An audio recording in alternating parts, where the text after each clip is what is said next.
C'est la semaine de l'amour et une nouvelle église voulait contribuer à mettre l'amour au centre de votre vie. Comme la parole de Dieu nous le dit, ce qui importe, c'est la foi qui agit par l'amour. Nos relations sont mystérieuses. Qu'est-ce qu'il faut pour que nos relations marchent bien? Eh bien, la première chose qu'il faut pour que vous ayez une bonne vie de couple, une bonne vie familiale avec vos enfants et avec vos collègues de travail et vos voisins, c'est de la communication. De la communication. Proverbe 18, 21 dit que les paroles peuvent être une source de vie ou de mort. C'est bien vrai. On a tous eu des gens qui nous ont dit des choses mauvaises et tous eu des gens qui nous ont encouragés. Si nous voulons que notre relation aille bien, il faut nous apprendre à bien communiquer. Et selon ce que vous ferez et ce que les autres feront sur vous, surviendra la mort ou la vie. Et bien sûr, on vous souhaite que ce soit la vie dans vos relations relationnelles, relations de couple et familiales et relations amicales. Alors, d'abord, parlons du manque de communication. 85% des problèmes conjugaux proviennent de ruptures de communication. Monsieur qui est là, qui fait la tête parce qu'il n'est pas content. Ou madame qui fait la tête. Nous vivons dans un monde hyper connecté, hyper médiatique, qui nous occupe et ça ne simplifie pas les choses. Et vous savez qu'une personne moyenne passe au moins 21 heures par semaine sur un écran. Au moins 21 heures. Et un couple moyen parle en moyenne 4 minutes par jour.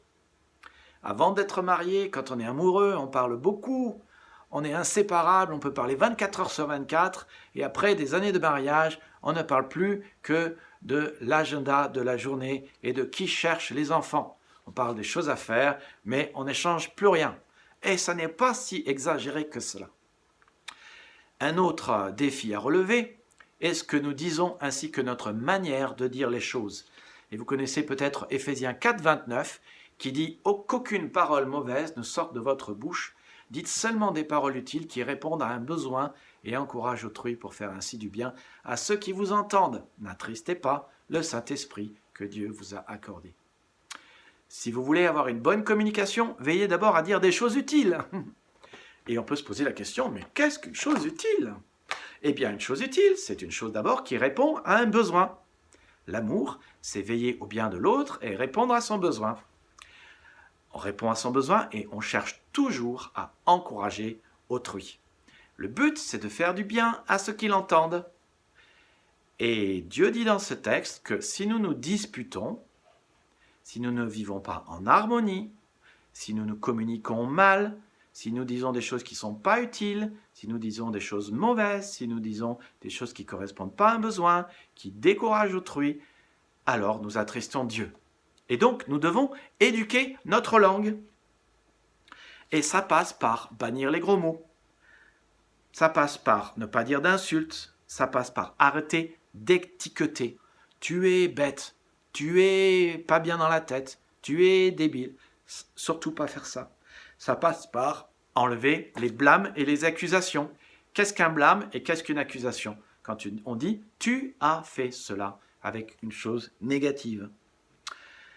Ça passe par veiller à de bonnes paroles. Et j'aimerais te recommander, tu peux commander ce livre si tu veux sur Amazon, petit livre qui coûte 5 €, qui parle de la communication non violente. La communication non violente permet d'aborder les problèmes de manière non violente, douce et calme.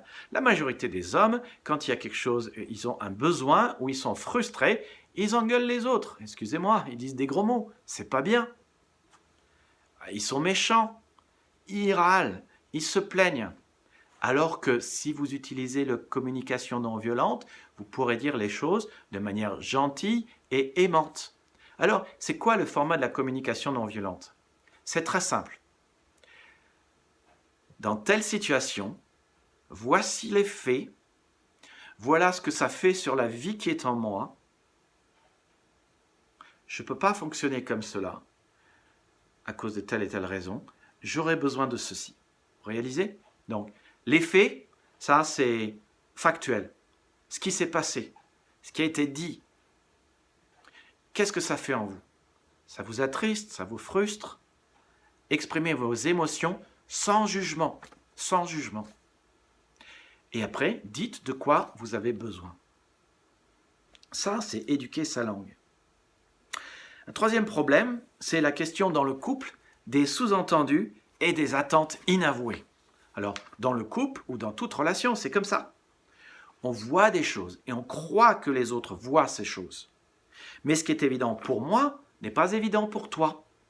Mais je crois que c'est évident et j'ai des attentes et tu ne me le donnes pas et donc finalement je suis déçu et après je t'en veux. La clé, c'est d'expliciter. La clé, c'est de dire l'autre ne peut pas deviner. Et il y a tellement de choses qui sont évidentes qu'on tombe régulièrement en conflit. Encore une fois, si tu ne dis rien, l'autre ne peut pas savoir. Et Jésus est très clair. Il dit, si vous dites oui, c'est oui. Si vous dites non, c'est non. Ce que l'on dit vient du malin. Matthieu 5, 37. Donc, il suffit de dire les choses. Et de les dire non pas en râlant ou en se plaignant, mais en exprimant simplement vos besoins. Et je pense à Éphésiens 4, 25 que j'ai cité dans une précédente vidéo. C'est pourquoi renoncez aux mensonges, car nous sommes membres les uns des autres, que chacun de vous parle selon la vérité à son prochain, car nous sommes membres les uns des autres. Donc, nous avons besoin, pour avoir de bonnes relations, de bien communiquer et de dire la vérité. Alors la vérité non pas sur le mal que les autres nous font, mais la vérité sur ce dont nous avons besoin pour bien fonctionner. Et puis, il faut aussi le dire, dans la communication, nous avons des styles différents. Certains parlent en disant leurs conclusions, certains parlent tout fort, en réfléchissant tout fort, certains communiquent des faits, d'autres des émotions, d'autres des actions, et chacun aussi exprime son amour différemment. On exprime son amour par des moments de qualité, des paroles valorisantes, des services, des cadeaux. Voilà. Et c'est important de comprendre quel est le langage d'amour que l'autre parle. Et à ce sujet, je vais vous recommander un autre livre que vous trouverez sur Amazon ou dans une librairie chrétienne, Les 5 langages de l'amour de Gary Chapman, qui vous permettent de comprendre qu'on parle tous des langages différents et qu'il suffit de comprendre le langage des autres et le sien pour pouvoir bien communiquer en parlant le langage des autres.